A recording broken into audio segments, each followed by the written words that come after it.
News coordinator Yogendra ji इस खबर पर जुड़ गए हैं ज्यादा जानकारी और चर्चा करने के लिए। योगेंद्र जी, बीजेपी अब बूथ स्तर तक जाकर जो मोदी सरकार के कार्यकाल की उपलब्धियां हैं न सिर्फ उनको गिनाएगी, बल्कि आने वाले समय में इसको लेकर दोनों ही पार्टियों के बीच सियासत भी गर्म हो सकती है, क्योंकि लगातार एक दूसरे पर छींटाकशी और वार पलटवार का दौर भी चल रहा है इन दिनों कोरोना को लेकर। देखिए आशीष, इसमें कोई डाउट नहीं है। दोनों बातें हैं। सरकार केंद्र का मोदी सरकार के दूसरे कार्यकाल का पहला साल कंप्लीट हो चुका है। उसको आने वाले दिनों में इसे पूरी तरह से बुलाने की बीजेपी भरपूर कोशिश करेगी और शुरुआत हो भी चुकी है इसकी।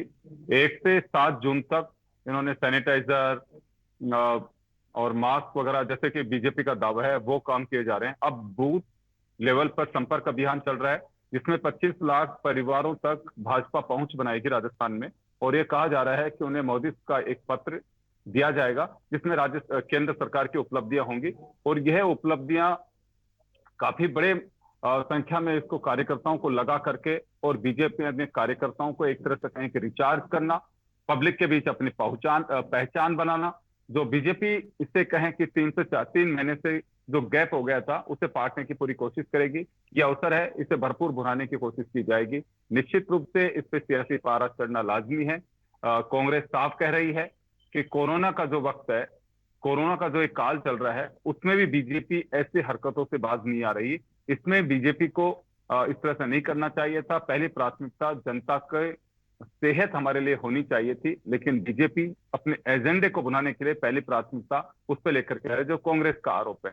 यह एक बात मैं कहना चाहूंगा कि जो 8 तारीख से 15 तारीख तक का जो अभियान चलाया जा रहा है, एक वीक का जो ये अभियान चलेगा अभी, ये बूथ संपर्क वाला, इसमें जो पत्रक जो दिए जा रहे हैं, 2-2 कार्यकर्ता जाएंगे, किसी भी परिवार के पास में जाएंगे, उनसे संपर्क करेंगे और पर्टिकुलर एरिया आइडेंटिफाई किया है। पूरी एक रणनीति का हिस्सा है। रणनीति के तहत ये सारा काम किया जा रहा है। और आपको ध्यान होगा कि 2 दिन पहले ही गजेंद्र सिंह शेखावत, जो केंद्रीय नेता हैं और इस पूरे अभियान के राजस्थान के प्रभारी हैं, भाजपा के राजस्थान प्रदेश अध्यक्ष सतीश पूनिया, इनकी एक मीटिंग भी हो चुकी है। और मीटिंग का जो मजमून तय किया गया है, इसमें वह बस्तियां और खासकर बीजेपी की जो पकड़ वाले क्षेत्र हैं, उनमें और मजबूती के साथ में कैसे पहुंचा जा सकता है, उस क्षेत्र को और मजबूत करने की एक कवायद कह सकते हैं। क्योंकि यहाँ लोकसभा का चुनाव 1 साल पहले हुआ और विधानसभा का चुनाव 1.5 साल पहले हुआ, तो यहाँ गैप है। लेकिन आने वाले दिनों में स्थानीय निकाय के चुनाव होंगे, पंचायत राज के चुनाव होंगे।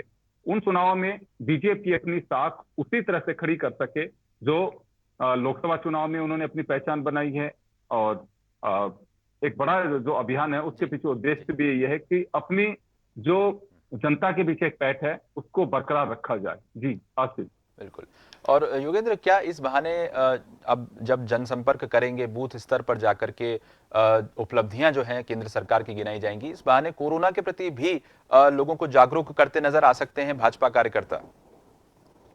ये कहा तो ये जा रहा है कि 1 जून से और 7 जून तक इनका जो अभियान चला हुआ यही है।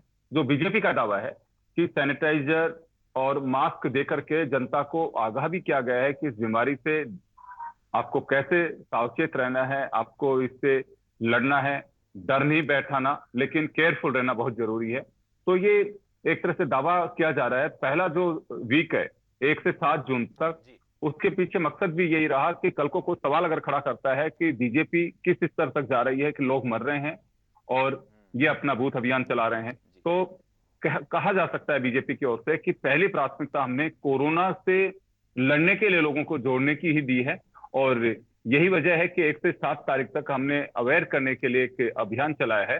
और उसके बाद में बीजेपी बूथ संपर्क पे, और ये भी कह सकते हैं कि आप सही कह रहे हैं कि जब जनता के बीच में जाएंगे तो कोरोना का जिक्र किया जा सकता है पार्टी की गतिविधियों या केंद्र सरकार के उपलब्धियों के साथ साथ। तो क्योंकि कोई भी सवाल खड़ा कर सकता है कि आप कोरोना चल रहा है, लोग एक दूसरे से मिलना नहीं चाहते और आप घर में आकर के ये बात सब कुछ कह रहे हैं, तो ये तो साथ साथ चलेगा। इसके बीजेपी के अभियान के साथ साथ कोरोना के प्रति जागरूकता भी पैदा करते रहेंगे। और यूं तो देखिए, पटरी पे जिंदगी आ रही है कोरोना के बीच ही, और क्या स्थितियां रहेंगी ये कहना बहुत जल्दबाजी होगा। लेकिन बस ये कह सकते हैं कि जब प्रतिष्ठान, आपकी सरकारी अमला जब पटरी पे आने लग गया है, तो निश्चित रूप से राजनीतिक दल भी अपनी ओर से पूरी कोशिश कर रहे हैं कि वापस हम लोग भी उसी मूल धारा में आए लेकिन देखिए, कोरोना एक चुनौती है और इसी के बीच ये अभियान कितना सार्थक रहेगा, ये देखने वाली बात है। बहुत धन्यवाद योगेंद्र जी, आपका हमसे जुड़ने के लिए। तमाम